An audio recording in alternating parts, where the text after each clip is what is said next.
Perkenalkan Kak, aku Ferry. Atas nama Kakak siapa? Akmel. Kak Akmel. Iya. Oke, Kak Akmel, aku mau nanya-nanya nih Kak. Kak Akmel kan sebentar lagi kita mau lebaran ya Kak. Nah, biasanya tuh kalau pas lebaran itu Kak Akmel di rumahnya pas kumpul-kumpul keluarga tuh harus ada makanan apa aja sih? Kue-kue sih kayak nastar, gitu, kayak kue putri salju. Putri salju, opor gitu ada nggak Kak? Ada. Ada juga. Biasanya kalau pas lebaran nih, pola makan Kak Akmel beda nggak pas lebaran sama sebelum lebaran? Beda. Beda ya? Iya. Oke. Biasanya kalau pas lebaran itu makannya lebih banyak atau gimana Kak? Lebih ke ngemil banyak sih. Ngemilnya Karena banyak kue-kue, ya, karena banyak kue-kue gitu Iya. ya. Oh iya ya, oke. Terus kalau untuk porsi makannya biasanya lebih banyak juga ya, kayak nasi, ada Kalau lebih nasi sih kurang. berarti Iya. lebih banyak ngemil yang manis-manis Iya. gitu ya. Oh iya. Terus biasanya kalau kamu pas lebaran itu biasanya aktivitas fisiknya apa? Misalkan kayak jogging atau apa gitu? Nggak ada. Oh nggak ada. Jadi karena pas lebaran beres-beres rumah juga enggak ya Kak? Pas hari lebarannya. Iya. Oh jadi pas lebaran. Kalau beres-beres sih sebelum lebarannya. Oh, sebelum lebaran. Iya. Jadi pas lebarannya udah tinggal rapi. Iya. Oke deh. Tapi pas setelah lebaran tuh Kak Akmel juga ini nggak sih aktivitas fisik gitu sering kayak jogging gitu nggak? Enggak. Oke. Itu jarang. Jarang ya. Oke Kak. Paling itu aja sih Kak yang mau aku tanya. Makasih ya Kak Akmel maaf ganggu waktunya. Oke Kak. Jadi aku mau nanya-nanya nih sedikit.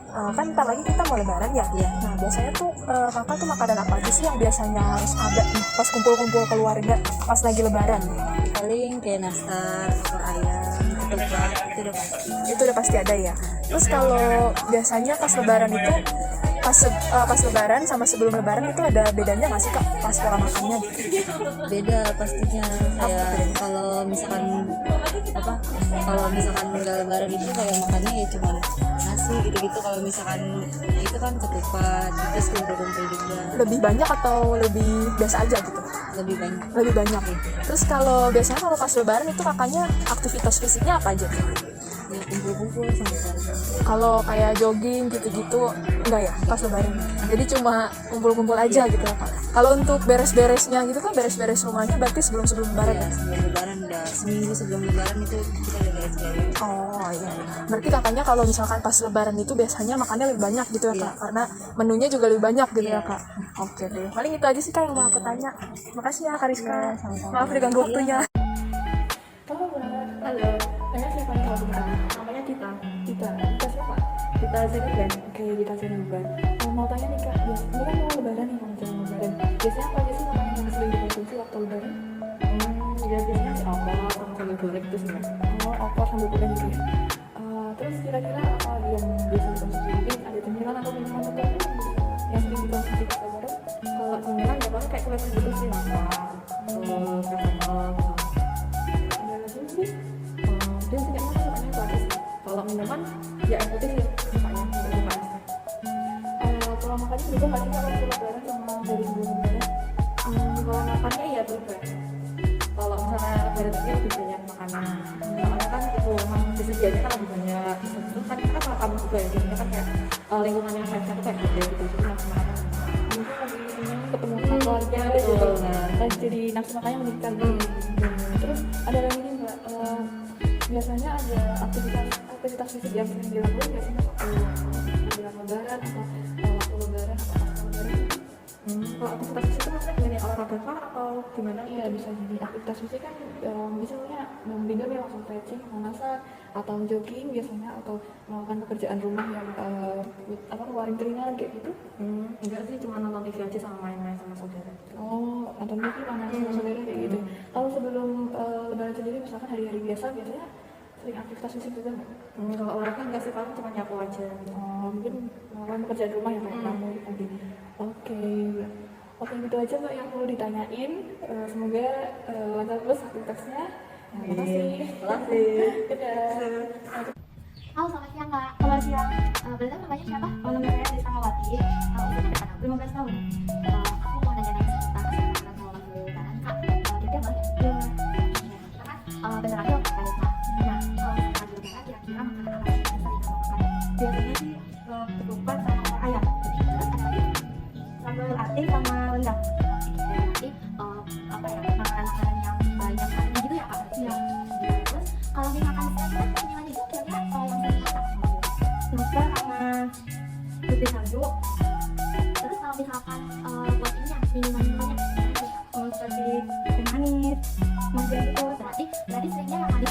Iya.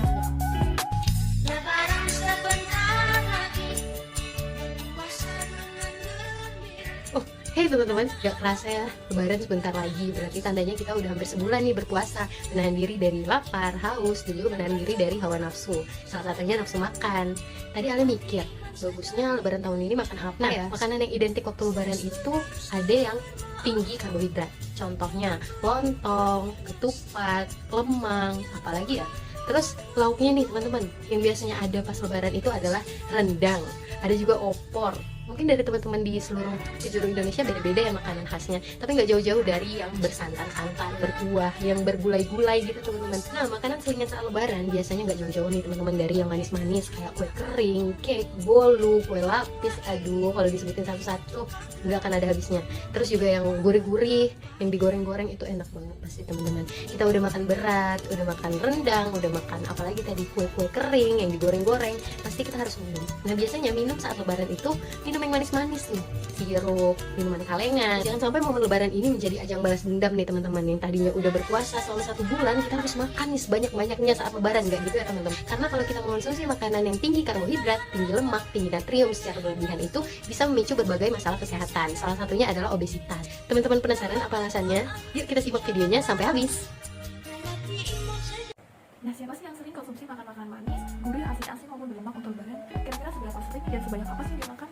Terus ada nggak ya bagi kesehatan? Ternyata makanan yang manis, gurih, dan berlemak itu perlu dibatasi teman-teman. Maka makanan yang mengandung gula, garam, dan lemak tentu ada efek kesehatannya bagi tubuh. Namun ada pun efek negatif bagi tubuh yang apabila dikonsumsi secara berlebihan. Dalam peraturan Menteri Kesehatan pun juga telah diimbau teman-teman untuk membatasi konsumsi gula, garam, dan lemak.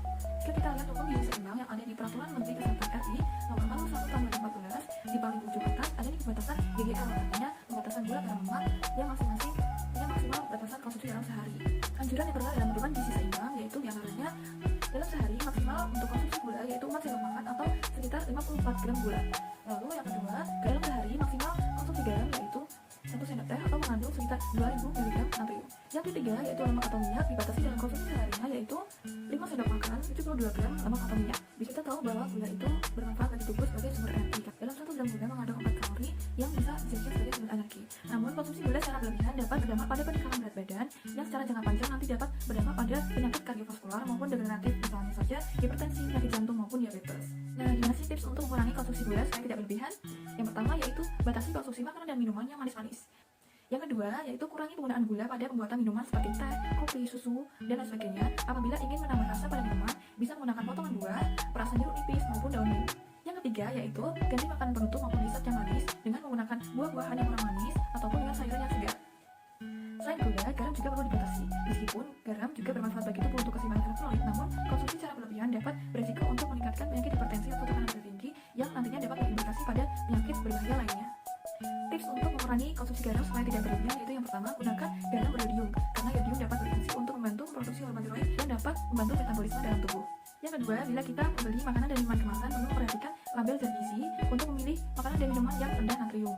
Yang ketiga, yaitu apabila makanan dan minuman kemasan tersebut tidak rendah natrium, maka perlu dituliskan terlebih dahulu apabila terdapat cairan yang bergaram. Yang keempat, apabila kita mengonsumsi makanan dan minuman instan dengan bumbu yang dipisah, maka dianjurkan untuk penggunaan bumbunya hanya sedikit saja untuk mengurangi konsumsi garam. Yang kelima, kita dapat memanfaatkan bumbu-bumbu lainnya untuk memperkaya rasa atau untuk meningkatkan cita rasa, misalkan dengan tomat, cabai, bawang, ataupun jahe. Yang keenam, misalnya kita menggunakan garam NaCl, kita juga dapat menggunakan garam yang tinggi kalium karena kalium dapat membantu untuk menurunkan tekanan darah. Selain itu, kita juga dapat mengonsumsi makanan sumber kalium, misalnya pisang, yogurt, kismis maupun kentang untuk membantu menstabilkan tekanan darah. Selain gula dan garam, lemak juga perlu dibatasi. Fungsi lemak bagi tubuh yaitu sebagai sumber cadangan energi untuk aktivitas sehari-hari. Namun apabila dikonsumsi secara berlebihan, dapat meningkatkan risiko status gizi lebih atau obesitas yang nantinya dapat lebih mudah untuk mengalami hipertensi, penyakit jantung maupun stroke. Lemak dari makanan dapat dibagi menjadi dua, yaitu lemak jenuh dan tidak jenuh. Dua-duanya memiliki manfaat masing-masing berdasarkan fungsinya. Namun konsumsi makanan dengan lemak jenuh secara berlebihan dapat meningkatkan risiko penyakit yang seperti disebutkan tadi, seperti hipertensi, penyakit jantung maupun stroke akibat penumpukan lemak atau penyumbatan lemak dalam pembuluh darah. Sebaliknya, lemak tidak jenuh dapat memberikan manfaat yang lebih banyak bagi tubuh. Lemak tidak jenuh dapat berfungsi untuk meningkatkan kolesterol baik atau kolesterol HDL dan menurunkan kolesterol jahat atau LDL, sehingga dapat menurunkan penyakit degeneratif. Nah, contoh sumber lemak tidak jenuh misalnya saja yang mengandung omega 3 dan omega 6 seperti ikan laut, kacang-kacangan maupun alpukat. Tips untuk mengurangi makan makanan yang berlemak, yaitu yang pertama dengan membatasi makan makanan yang digoreng. Terus yang kedua, kita juga bisa mengganti metode memasakan seperti dengan merebus, memanggang dengan sedikit minyak, atau menumis dengan sedikit minyak, ataupun dengan mengukus. Nah, berdasarkan penjelasan tersebut, maka kita harus memperhatikan nih, seberapa sering dan seberapa banyak kita mengonsumsi makanan atau minuman yang tinggi gula, garam, dan lemak untuk menjaga kesehatan kita. Nah, setelah berpuasa selama kurang lebih 1 bulan, kebanyakan orang-orang itu menjadikan alasan saat Idul Fitri kita tuh harus makan sebanyak-banyaknya, atau biasanya dijadikan ajang balas dendam. Padahal sebenarnya itu tidak sesuai dengan pedoman makan kita sehari-hari. Nah, makanan kita secara ideal, makanan yang kita konsumsi secara ideal mengandung zat gizi yang lengkap, yang terdiri dari karbohidrat, protein, lemak, mineral, serat, dan vitamin. Nah, sekarang kita harus tahu nih, pedoman makan kita sehari-hari itu bukan lagi 4 sehat 5 sempurna, tapi pedoman gizi seimbang. Yuk kita simak. Nah, pedoman gizi seimbang itu ibarat bangunan, terdiri dari 4 pilar. Nah, di mana 4 pilar ini saling keterkaitan. Ibarat bangunan, kalau misalkan satu pilar tidak tersedia atau tidak ada, itu ya pasti rumahnya runtuh gitu. Maka dari itu, keempat pilar tersebut harus tercukupi untuk kebutuhan kita. Ada yang pernah dengar nggak tumpeng gizi seimbang? Nah, tumpeng gizi seimbang ini memiliki beberapa lapisan. Lapisan paling bawahnya itu semakin melebar dia semakin ke bawah, artinya bahan makanan yang dibutuhkan oleh tubuh dibutuhkan dalam jumlah yang lebih banyak. Artinya, sumber bahan makanan yang ada pada lapisan tersebut dibutuhkan oleh tubuh dalam jumlah yang lebih banyak. Lapisan paling bawah ada makanan pokok yang mengandung sumber karbohidrat, kemudian lapisan ketiga ada sayur dan buah yang mengandung sumber vitamin dan mineral, kemudian lapisan kedua ada lauk pauk yang mengandung sumber lemak, protein, dan mineral, dan yang paling atas adalah batasi jumlah gula, garam, minyak, atau lemak. Jangan lupa juga untuk konsumsi air putih ya, sebanyak minimal 8 gelas per hari atau 2 liter. Tentunya untuk memenuhi kebutuhan cairan tubuh setiap harinya agar kita tidak terhidrasi. 4 pilar gizi seimbang yaitu pilar pertama, konsumsi makan makanan beragam, dimana artinya kita harus mengonsumsi makanan yang mengandung berbagai macam zat gizi seperti karbohidrat, protein, lemak, vitamin, mineral. Juga jangan lupa harus mengonsumsi air putih. Pilar kedua yaitu membiasakan PHBS atau perilaku hidup bersih dan sehat. Nah, hal ini menjadi salah satu yang sering kita anggap sepele loh. Contohnya apa? Misalkan makanan yang udah jatuh, biasanya belum 5 menit pasti kita ambil lagi, habis itu kita makan. Padahal sebenarnya tanpa kita sadari, makanan itu sudah kotor dan pastinya terkontaminasi oleh bakteri dan kuman-kuman. Contoh kedua, sebelum makan kita lupa cuci tangan. Padahal sebenarnya makanan kita sudah bergizi loh. Tapi kan sayang banget ya kalau belum cuci tangan. Jadi harus banget nih teman-teman, perilaku hidup bersih dan sehat kita terapkan. Supaya apa? Supaya kita terhindar dari penyakit infeksi. Pilar ketiga yaitu melakukan aktivitas fisik. Lakukanlah aktivitas fisik secara teratur selama 30 menit atau 5 kali dalam 1 minggu agar pemasukan dan pengeluaran energi kita seimbang. Pilar keempat yang terakhir yaitu memantau berat badan normal. Dapat kita lakukan 1 kali sebulan agar kita dapat memantau status gizi yang tetap normal. Nah, balik lagi nih ke pilar pertama yaitu konsumsi aneka ragam makanan. Nah, balik lagi nih kita ke pilar yang pertama yaitu konsumsi aneka ragam makanan. Untuk memenuhi pilar 1 tersebut, aku mau membahas pedoman isi piringku. Isi piringku adalah anjuran porsi dalam 1 kali makan, di mana dalam 1 piring dibagi menjadi 2. Setengah piringnya terdiri dari 2/3-nya sayur, kemudian 1/3-nya buah. Dan setengah piringnya lagi terdiri dari 2/3-nya makanan pokok dan 1/3-nya lauk pauk, yaitu protein hewani dan protein nabati. Maka porsi makanan pokok setara dengan sayuran, kemudian porsi buah setara dengan porsi lauk pauk. Yang terakhir tetap jangan lupa air putih ya teman-teman. Nah, karena sekarang kita udah tahu anjurannya sesuai dengan pedomannya, nanti pas lebaran jangan sampai kalap ya teman-teman.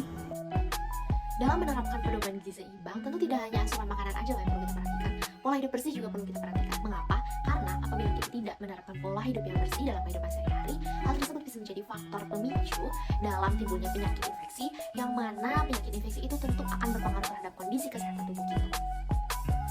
Lalu untuk penerapan pola hidup yang bersih itu contohnya seperti apa sih? Nah, untuk menerapkan pola hidup yang bersih, kita bisa memulai untuk membiasakan diri menggunakan air yang bersih, mencuci tangan memakai sabun dan air yang mengalir, kemudian membuang sampah pada tempatnya, dan memberantas jentik-jentik nyamuk. Pedoman gizi seimbang selanjutnya berkaitan dengan minum air putih. Perlu kita ketahui bahwa 80% tubuh manusia mengandung air. Jika asupan air kurang, maka akan berakibat pada masalah kesehatan organ yang berdampak pada kematian. Berkaitan dengan rekomendasi air putih harian, sebenarnya setiap orang itu memiliki kebutuhan cairan yang berbeda-beda loh. Namun, jika kita mengacu pada rekomendasi dari Institute of Medicine, setiap harinya laki-laki dianjurkan untuk meminum 13 gelas air atau setara dengan 3 liter. Dan untuk perempuan sebanyak 9 gelas atau setara dengan 2,2 liter. Selain menjaga pola makan, penting juga untuk cukup beraktivitas fisik. Ada banyak manfaat yang bisa didapatkan dengan beraktivitas fisik. Nah, dapat dilihat dari poster ini, aktivitas fisik bermanfaat untuk menjaga kesehatan, agar terhindar dari penyakit, meningkatkan kekuatan otot dan daya tahan tubuh, membuat wajah dan tubuh lebih segar, membakar kalori sehingga mencegah kelebihan berat badan, meningkatkan rasa percaya diri, mengurangi stres dan emosional, dan juga membuat tidur lebih nyenyak. Nah, aktivitas fisik yang cukup, minimal 30 menit sehari, dapat dilakukan di mana saja. Tidak harus di tempat pusat kebugaran atau menggunakan berbagai macam peralatan olahraga yang mahal harganya. Kita bisa mendapatkan manfaat aktivitas fisik dan mengurangi resiko PTM dengan cara, yang pertama, ketika di rumah, Anda bisa aktif bergerak dengan menggerakkan pekerjaan rumah, membersihkan rumah, mengurus kebun, bermain bersama anak-anak, dan sebagainya. Ketika di kantor, Anda bisa memanfaatkan tangga untuk naik dan turun lantai ketimbang menggunakan lift, meski hanya 1 atau 2 lantai saja. Terus yang ketiga, ketika di tempat umum, Anda bisa memperbanyak jumlah langkah kaki Anda. Misalnya berjalan kaki jika ingin ke warung atau beli pulsa. Tetap berjalan ketika menaiki eskalator, jogging santai di taman kota, dan sebagainya.